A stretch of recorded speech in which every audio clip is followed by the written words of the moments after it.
Drugs and Money, a special expanded 11 News tonight. This is a CBS News special report.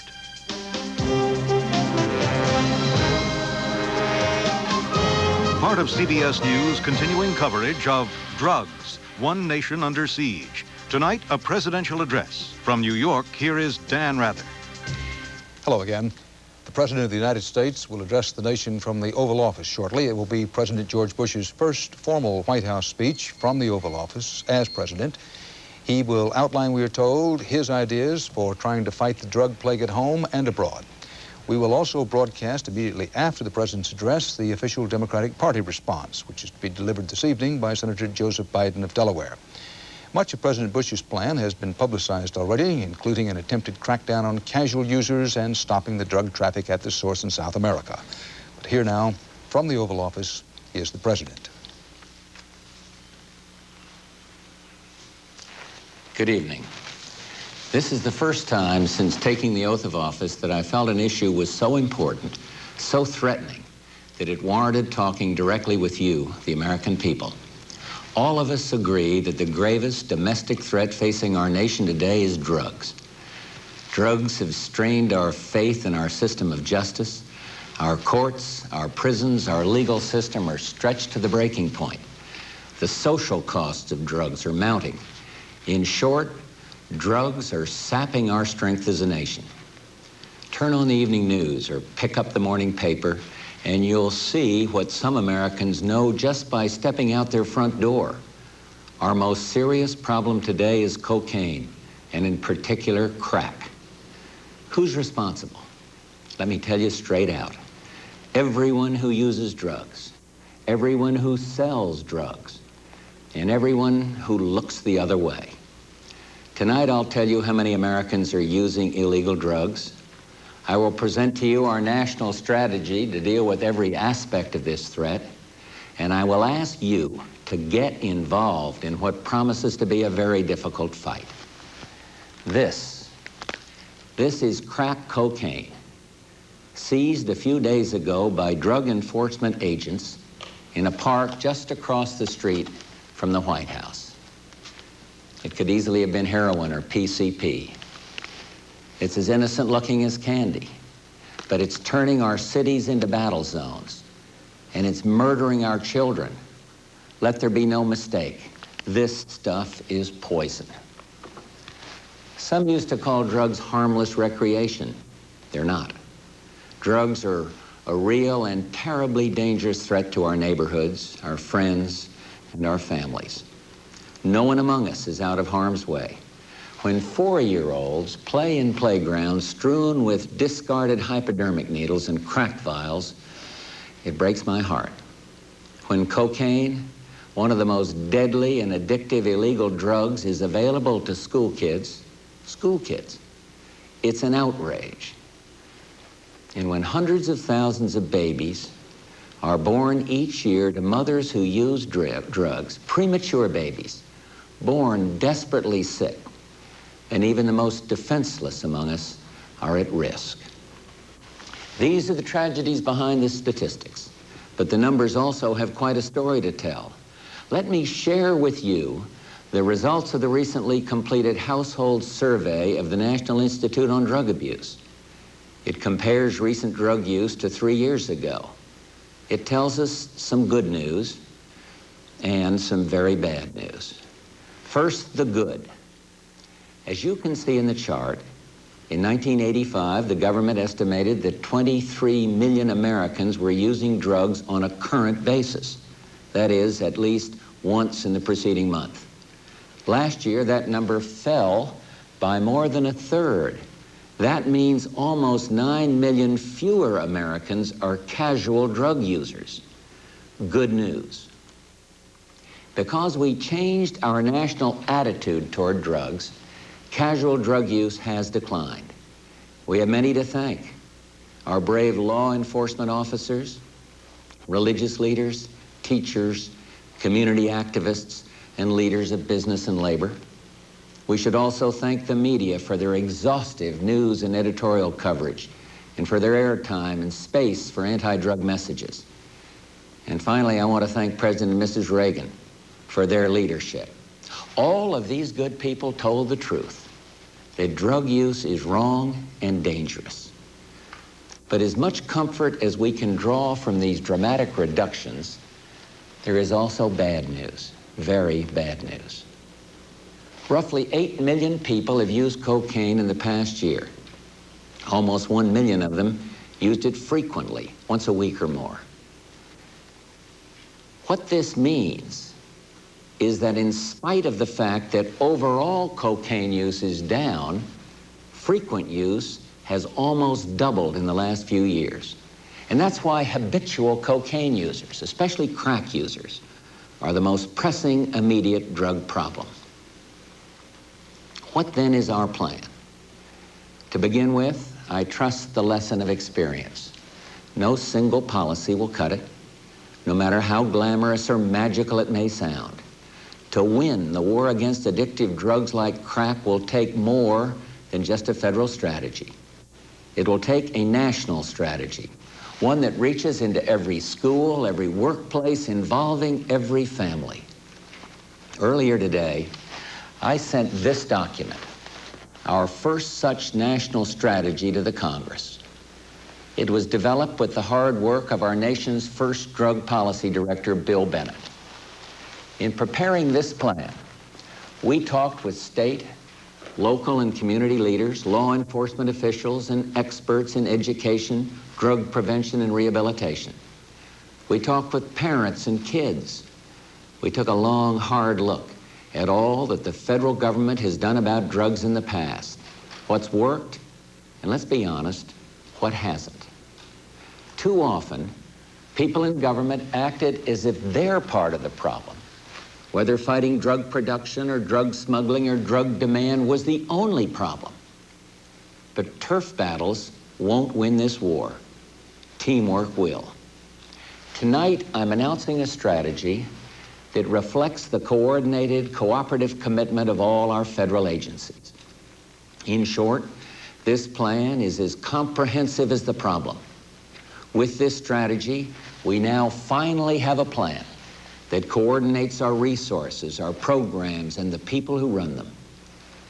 Our weapons in this strategy are the law and criminal justice system, our foreign policy, our treatment systems in our schools and drug prevention programs. So the basic weapons we need are the ones we already have. What's been lacking is a strategy to effectively use them. Let me address 4 of the major elements of our strategy. First, we are determined to enforce the law, to make our streets and neighborhoods safe. So to start, I'm proposing that we more than double federal assistance to state and local law enforcement. Americans have a right to safety in and around their homes. And we won't have safe neighborhoods unless we're tough on drug criminals, much tougher than we are now. Sometimes that means tougher penalties, but more often it just means punishment that is swift and certain. We've all heard stories about drug dealers who are caught and arrested again and again, but never punished. Well, here the rules have changed.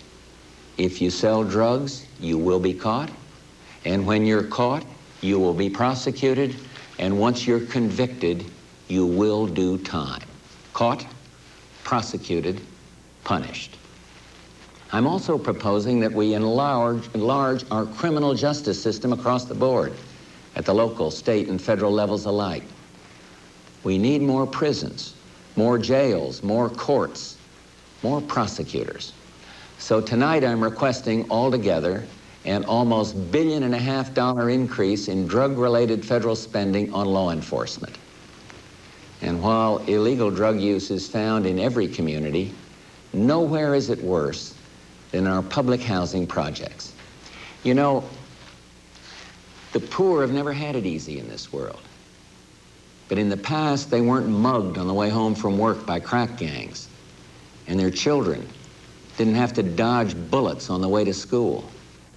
And that's why I'm targeting $50 million to fight crime in public housing projects, to to help restore order and to kick out the dealers for good.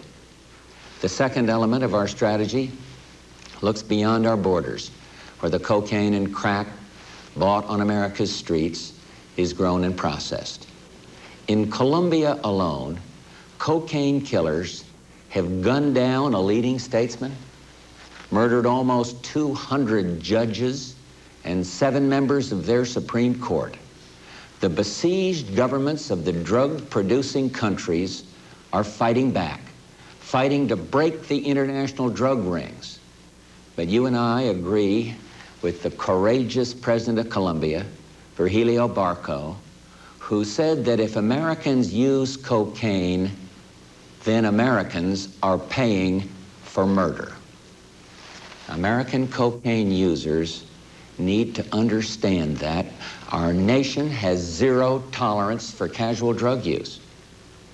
We have a responsibility not to leave our brave friends in Colombia to fight alone. The $65 million emergency assistance announced 2 weeks ago was just our first step in assisting the Andean nations in their fight against the cocaine cartels. Colombia has already arrested suppliers, seized tons of cocaine, and confiscated palatial homes of drug lords. But Colombia faces a long uphill battle, so we must be ready to do more. Our strategy allocates more than $250 million for next year in military and law enforcement assistance for the 3 Andean nations of Colombia, Bolivia, and Peru.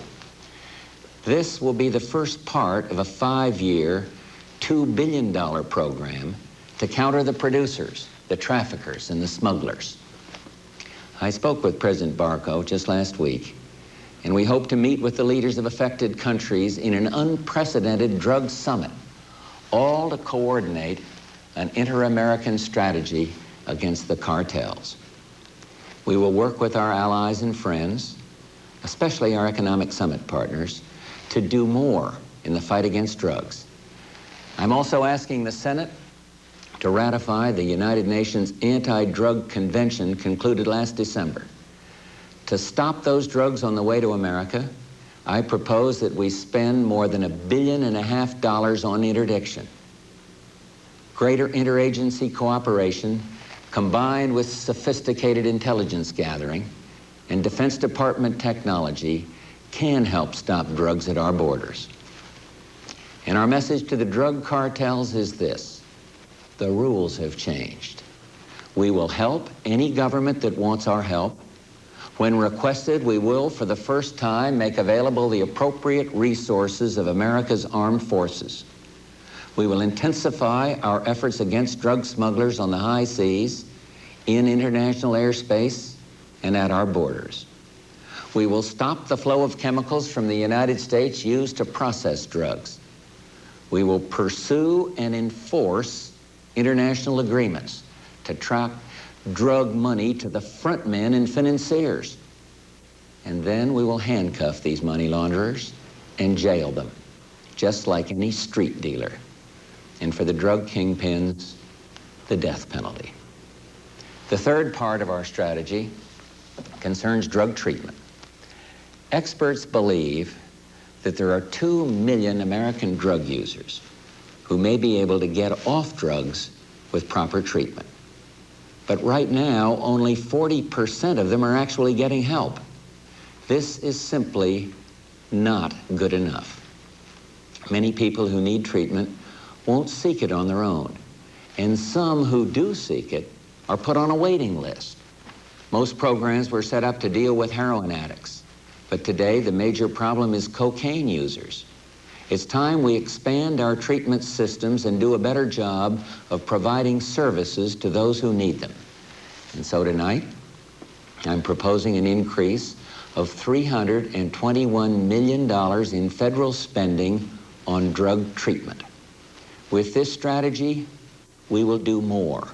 We will work with the states. We will encourage employers to establish employee assistance programs to cope with drug use. And because addiction is such a cruel inheritance, We will intensify our search for ways to help expectant mothers who use drugs. Fourth, we must stop illegal drug use before it starts. Unfortunately, it begins early, for many kids before their teens. But it doesn't start the way you might think, from a dealer or an addict hanging around a school playground. More often, our kids first get their drugs free from friends or even from older brothers or sisters. Peer pressure spreads drug use. Peer pressure can help stop it. I'm proposing a $250 million increase in federal funds for school and community prevention programs that help young people and adults reject enticements to try drugs. And I'm proposing something else. Every school, college, and university, and every workplace must adopt tough but fair policies about drug use by students and employees. And those that will not adopt such policies will not get federal funds, period. The private sector also has an important role to play. I spoke with a businessman named Jim Burke, who said he was haunted by the thought, a nightmare really, that somewhere in America, at any given moment, there is a teenage girl who should be in school instead of giving birth to a child addicted to cocaine. So Jim did something. He led an anti-drug partnership financed by private funds to work with advertisers and media firms. Their partnership is now determined to work with our strategy by generating educational messages worth $1 million a day, every day for the next 3 years. $1 billion worth of advertising, all to promote the anti-drug message. As president, one of my first missions is to keep the national focus on our offensive against drugs.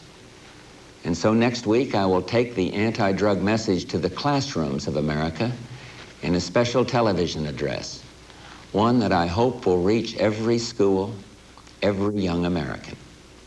But drug education doesn't begin in class or in TV. It must begin at home and in the neighborhood. Parents and families must set the first example of a drug-free life. And when families are broken, caring friends and neighbors must step in. These are the most important elements in our strategy to fight drugs. They are all designed to reinforce one another, to mesh into a powerful whole, to mount an aggressive attack on the problem from every angle. This is the first time in the history of our country that we truly have a comprehensive strategy. As you can tell, such an approach will not come cheaply. Last February, I asked for a $700 million increase in the drug budget for the coming year. And now, over the past 6 months of careful study, we have found an immediate need for another $1.5 billion. With this added $2.2 billion, our 1990 drug budget totals almost $8 billion, the largest increase in history. We need this program fully implemented right away. The next fiscal year begins just 26 days from now. So tonight I'm asking the Congress, which has helped us formulate this strategy, to help us move it forward immediately. We can pay for this fight against drugs without raising taxes or adding to the budget deficit. We have submitted our plan to Congress that shows just how to fund it within the limits of our bipartisan budget agreement. Now, I know some will still say that we're not spending enough money, but those who judge our strategy only by its price tag simply don't understand the problem. Let's face it, we've all seen in the past that money alone won't solve our toughest problems. To be strong and efficient, our strategy needs these funds, but there is no match for a united America, a determined America, an angry America. Our outrage against drugs unites us, brings us together behind this one plan of action, an assault on every front. This is the toughest domestic challenge we've faced in decades, and it's a challenge we must face, not as Democrats or Republicans, liberals or conservative, but as Americans. The key is a coordinated, united effort. We've responded faithfully to the request of the Congress to produce our nation's first national drug strategy. I'll be looking to the Democratic majority and our Republicans in Congress for leadership and bipartisan support. And our citizens deserve cooperation, not competition. A national effort, not a partisan bidding war. To start, Congress needs not only to act on this national drug strategy, but also to act on our crime package announced last May, a package to toughen sentences, beef up law enforcement, and build new prison space for 24,000 inmates. You and I both know the federal government can't do it alone. The states need to match tougher federal laws with tougher laws of their own, stiffer bail, probation, parole, and sentencing. And we need your help. If people you know are users, help them get off drugs. If you're a parent, talk to your kids about drugs tonight. Call your local drug prevention program. Be a big brother or sister to a child in need. Pitch in with your local neighborhood watch program. Whether you give your time or talent, everyone counts. Every employer who bans drugs from the workplace, every school that's tough on drug use, every neighborhood in which drugs are not welcome, and most important, every one of you who refuses to look the other way. Every one of you counts. Of course, victory will take hard work and time, but together we will win. Too many young lives are at stake. Not long ago, I read a newspaper story about a little boy named Dooney, who until recently lived in a crack house in a suburb of Washington, D.C. In Dooney's neighborhood, children don't flinch at the sound of gunfire, and when they play, they pretend to sell to each other small white rocks that they call crack. Life at home was so cruel that Dooney begged his teachers to let him sleep on the floor at school. And when asked about his future, 6-year-old Dooney answers, "I don't want to sell drugs, but I'll probably have to." Well, Dooney does not have to sell drugs. No child in America should have to live like this. Together, as a people, we can save these kids. We've already transformed a national attitude of tolerance into one of condemnation. But the war on drugs will be hard won, neighborhood by neighborhood, block by block, child by child. If we fight this war as a divided nation, then the war is lost. But if we face this evil as a nation united, this will be nothing but a handful of useless chemicals. Victory. Victory over drugs is our cause, a just cause. And with your help, we are going to win. Thank you, God bless you, and good night. Live from the Oval Office inside the White House, President George Bush addressing public concern over the plague of drug addiction and violence, outlining his strategy for meeting the problem. Now, we will recap and take a closer look a little later, and in a moment we'll be back with another view of the war on drugs, Senator Joseph Biden speaking for the Democrats. So stay here with us as our coverage of the President's address continues. This is CBS.